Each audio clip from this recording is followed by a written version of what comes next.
মহাদেবের অবতার হলেন শ্রী হনুমানজি। হনুমানজি কার অবতার?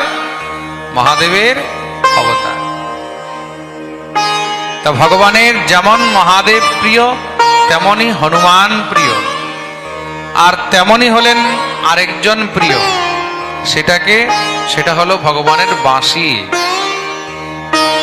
আরেকজন প্রিয়কে ভগবানের, জোরে বলো, বাঁশি। বংশী বিভূষিত করা নবনীরদাভা পীতাম্বরাদরুণ বিম্ব ফলাধরোষ্ঠা পূর্ণেন্দু সুন্দর মুখারবিন্দ নেত্রা কৃষ্ণাৎ পরম কিমপি তত্ত্বমহং ন জানে। ভগবানের প্রিয় আরেক হলো বংশী।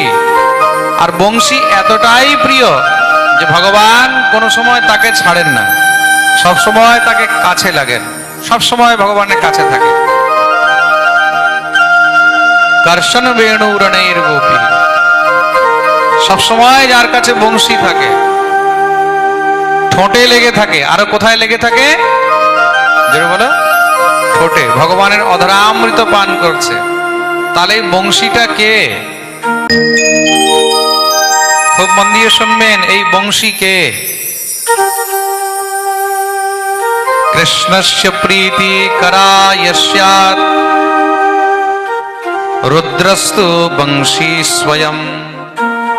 ভগবানের পরম প্রিয় দেবাদিদেব মহাদেবী হলেন স্বয়ং বংশী, তিনি হলেন স্বয়ং বাঁশি।